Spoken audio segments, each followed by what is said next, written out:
Bonsoir à tous, j'espère que vous allez bien. Nous sommes le dimanche 15 janvier et nous allons aborder le sujet de l'uniforme à l'école entre égalité et disparité. Alors pourquoi le sujet de l'uniforme à l'école? Tout simplement parce qu'il a refait surface, notamment auprès de Brigitte Macron, qui l'a abordé à l'Obs, au Parisien, mais aussi au journal télévisé de TF1. Alors pourquoi ce sujet est refait surface en France et fait sujet aussi de grands débats? Alors tout simplement parce que des sujets notamment liés à la manière à ce qu'il faudrait mettre obligatoirement, du coup on va y arriver, les tenues ou les ports d'objets religieux à l'école. Et en fait, vu que ce sujet a été abordé, vu qu'il y a aussi une augmentation de l'harcèlement, que ce soit à l'école, que ce soit au collège, mais aussi au lycée, en fait, il y a une volonté d'uniformiser le système éducatif français et surtout de l'améliorer. Et les grands dirigeants politiques pensent que c'est à travers notamment l'uniforme à l'école qu'on pourrait régler l'ensemble de ces problématiques. Alors, le sujet a été débattu notamment à l'Assemblée nationale au mois de janvier 2023 et ce sujet en a déduit que la droite majoritairement serait favorable au port de l'uniforme et que la gauche serait défavorable. Alors je vous rassure tout de suite, s'il y a des étudiants qui écoutent ce podcast, ça n'a pas été validé. Donc ça a été même refusé et le ministre de l'Éducation française en est défavorable. Alors, pour continuer sur ce sujet-là, j'ai réalisé des recherches en amont pour voir en France ce qui a permis, comment elle est arrivée et comment elle a été décrétée, en quelque sorte. Et ensuite, j'ai regardé un peu aussi le système éducatif, non pas que en France, mais au monde, pour voir si justement l'uniforme avait un impact sur notre système éducatif, que ce soit en bon ou que ce soit en mauvais. Donc, globalement, ce qu'il en est ressorti de toutes les recherches que j'ai pu réaliser, c'est qu'en France, le port de l'uniforme n'a jamais été obligatoire, il était surtout imposé dans les écoles catholiques et il est toujours d'actualité, notamment dans les écoles privées catholiques, il y a encore certaines écoles qui obligent justement l'uniforme, ce qui n'est pas le cas dans les écoles publiques. Ensuite, ce qui s'est passé, c'est qu'à travers aussi les années et les époques, on a mis en place un certain nombre de codes. Donc il y avait le code de l'uniforme. Bien évidemment, ce n'était pas obligatoire, mais il y avait des codes comme porter la jupe pour les femmes, que ce soit en été, en hiver. Et en 1968, il y a une loi qui est sortie en France qui a permis de dire, voilà, les Françaises peuvent porter un pantalon et ne sont pas obligées de porter des jupes. Donc il faut bien déjà mettre les circonstances sur le pays. En France, ça n'a jamais été obligatoire. Certaines écoles l'obligeaient en quelque sorte ou le mettaient en place, mais ça n'a jamais été quelque chose d'obligatoire. Voilà, déjà pour commencer. Ensuite, il y a des avantages et des inconvénients à la mise en place de l'uniforme. Donc déjà, on va commencer par les avantages. Les avantages, c'est que globalement, ça permettrait de faire disparaître les différences entre les élèves, que ce soit du milieu social d'où on provient, que ce soit de la manière de s'habiller, la manière peut-être de se comporter. C'est vraiment pour donner, en fait, garder ce côté égalitaire entre tous les élèves. Il y a vraiment une volonté aussi d'appartenir, un sentiment d'appartenance clairement à la France, tout simplement. Je me sens français, je suis étudiant, je suis égalitaire par rapport aux autres élèves et j'ai les mêmes chances de réussir que les autres élèves. Donc déjà, c'est en tout cas l'avantage qui est projeté, bien évidemment, ce n'est pas mon avis, mais c'est l'avantage auquel les différentes personnes prônent pour mettre en place l'uniforme. Maintenant, les désavantages sont plutôt liés au fait que on a tendance à vouloir que les étudiants soient différents, qu'ils apportent leur touche de créativité, que chacun est unique et que le fait que chacun s'habille à sa façon, de telle manière, ou en tout cas à la manière qui lui est plus appropriée, permet de renforcer le fait qu'il est différent et de s'accepter tel qu'il est.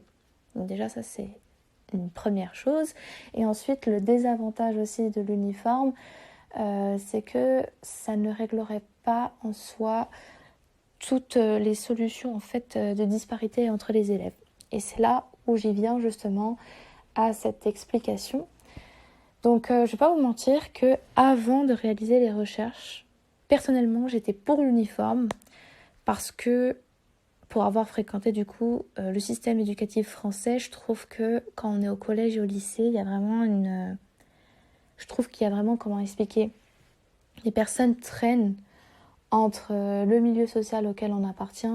Il y a vraiment ce point où on a tendance à se comparer les uns aux autres, que ce soit sur les habits, que ce soit sur les marques, que ce soit sur les bijoux, que ce soit sur sa façon de s'habiller qui est vulgaire ou non. Donc je trouve qu'au collège et au lycée, il y a ce sentiment de différenciation va accentuer le fait que les uns et les autres vont se critiquer, qu'il y ait la potentialité que l'harcèlement justement soit extrêmement présent et que ce soit en fait que l'uniforme réglerait en quelque sorte une partie des problèmes du système éducatif français.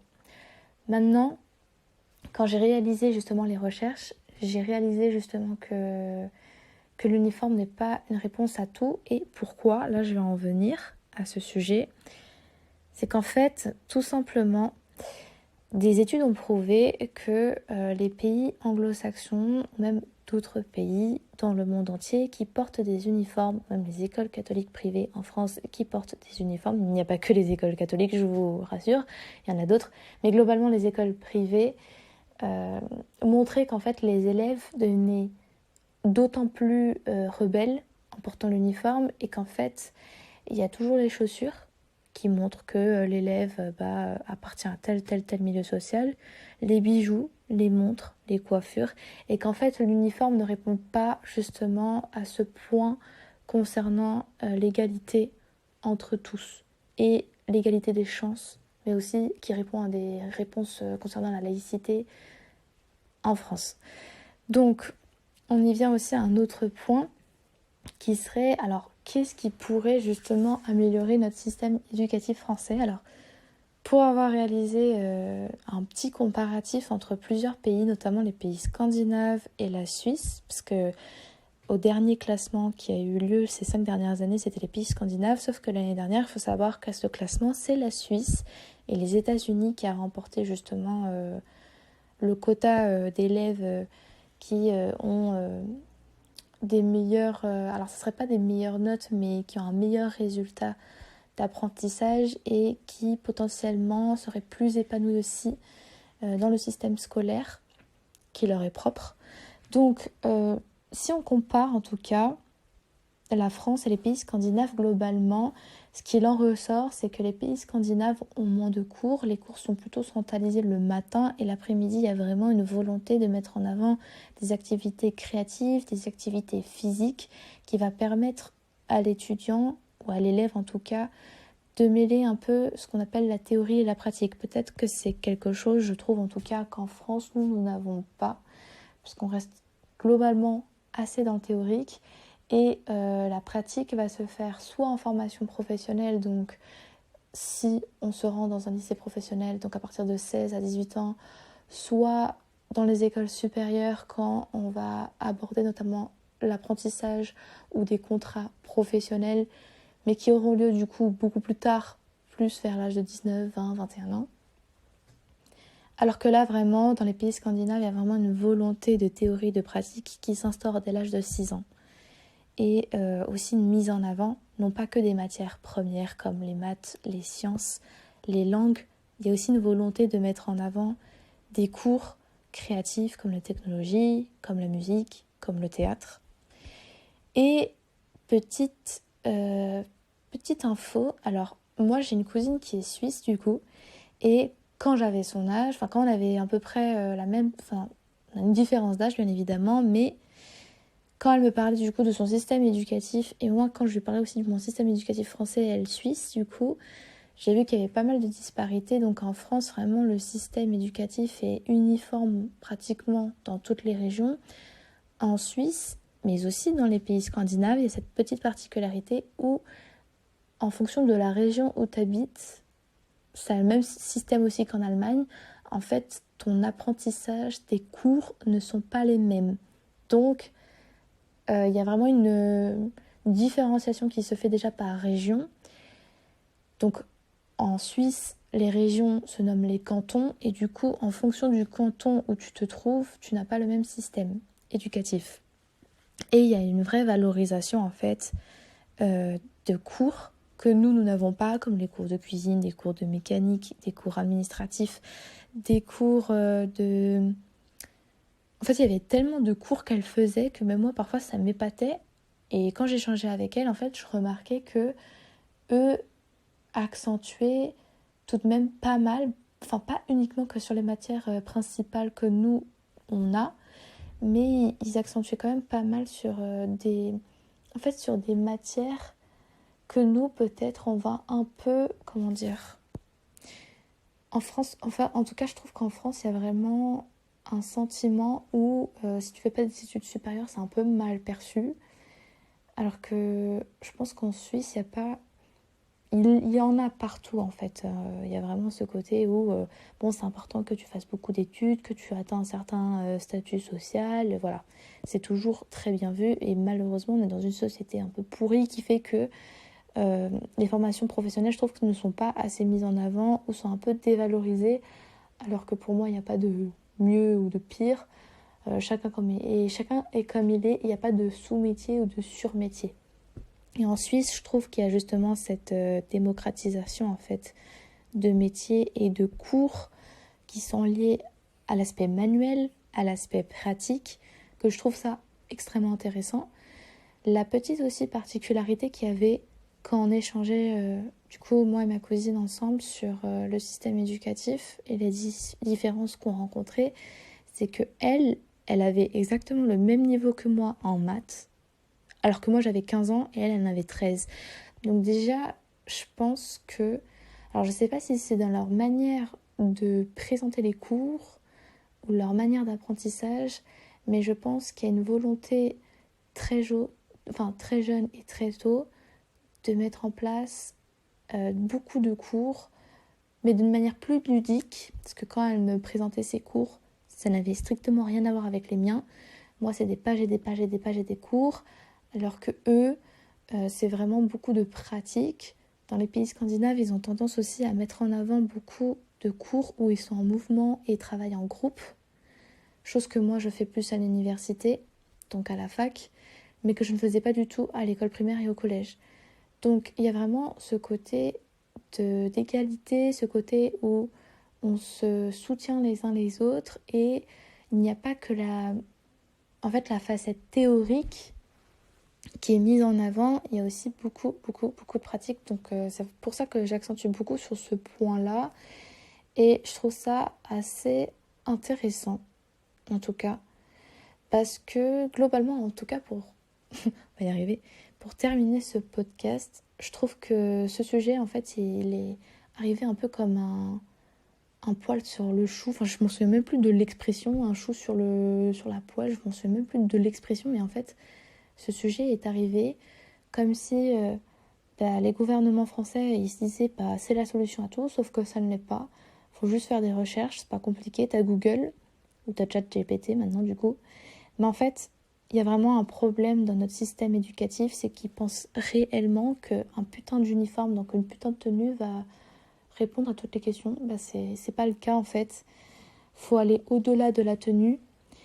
Faut aller au-delà en fait de ce que ressentent les élèves. En fait, juste en regardant quelques témoignages que j'ai pu lire, il y a vraiment un sentiment où, au-delà du milieu social qui est différent, au-delà du fait qu'il n'y a pas d'égalité entre tous les élèves, et que la plupart d'entre eux finissent par faire quelque chose soit qui ne leur convient pas, soit qui ne leur plaît pas, soit quelque chose en fait auquel ils ne se sentent pas valorisés.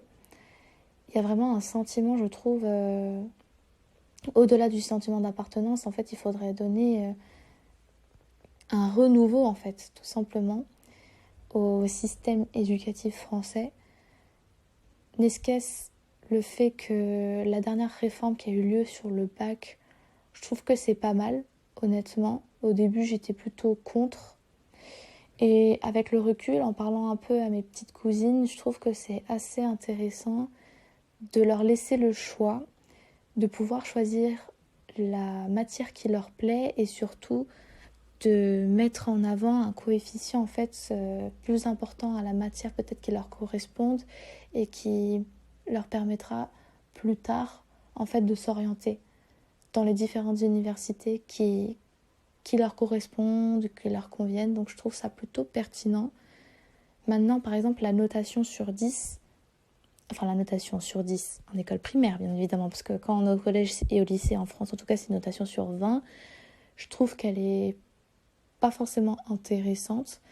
Dans les pays scandinaves, du coup, c'est qu'à partir de l'âge de 16 ans qu'il y a une notation. Et en Suisse, la notation, elle est autour de 6, mais la moyenne est considérée à partir de 4 sur 6 et non 3 sur 6.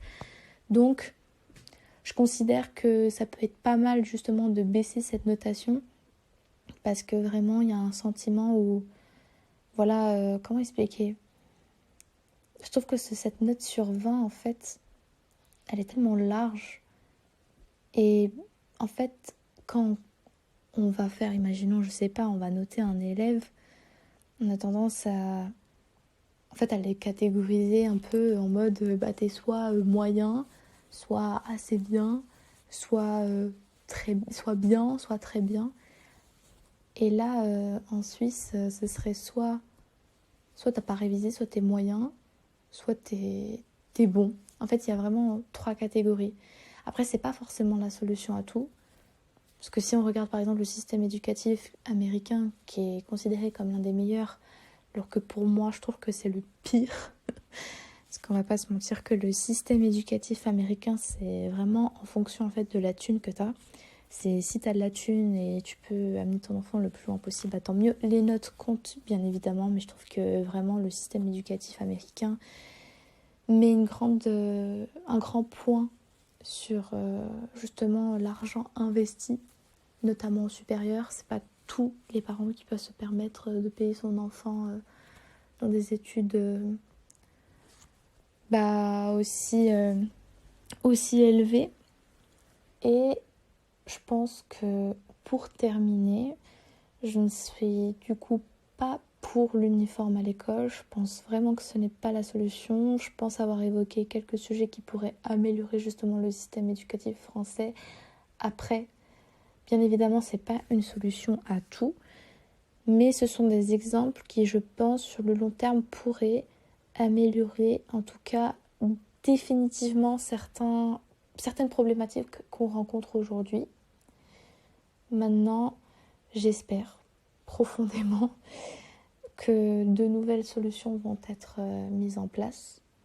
Et pour finir, je pense que le système éducatif ne dépend pas aussi que de l'enseignement, ne dépend pas que de la notation, ne dépend pas que de de l'argent qu'on va investir. Maintenant, je trouve que la digitalisation, donc des choses comme le smartphone tôt à l'école, comme les ordinateurs, comme ChatGPT qui te permet de répondre tout simplement à tes devoirs, ça n'aide pas non plus à ce qui va se projeter et ce qui va en découdre un peu des futures problématiques que les étudiants vont rencontrer. Nous déjà, on avait la problématique comme quoi les professeurs ils vérifiaient nos devoirs en regardant bien si on n'avait pas justement fait un copier-coller de certains devoirs déjà présents sur Google.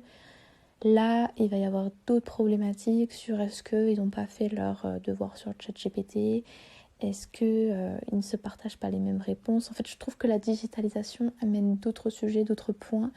Et puis, il y a eu un sujet aussi qui a été fait récemment sur ce point, sur le fait que notamment l'harcèlement était en augmentation dû notamment au smartphone, parce que l'harcèlement se fait à l'école, mais elle se fait aussi avant et après les cours, vu que les étudiants peuvent envoyer un message n'importe quand, à n'importe quelle heure, à un autre étudiant.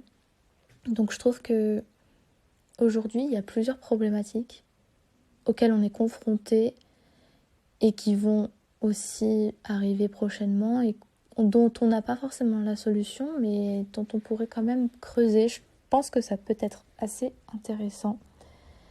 Donc voilà, j'en ai vraiment fini pour aujourd'hui. J'espère que ça vous aura plu et n'hésitez pas à me faire des retours ou à me donner un peu votre avis. Parce que du coup, ça m'a fait beaucoup réfléchir ce sujet et c'est vrai que c'est pas forcément évident de trouver une solution à tout et à chaque élève parce que chacun est différent, chacun a sa propre manière aussi d'apprendre les choses. Mais j'espère qu'un jour on trouvera une solution, on se rapprochera en tout cas de la bonne solution. Voilà. Je vous souhaite une belle soirée et à la semaine prochaine.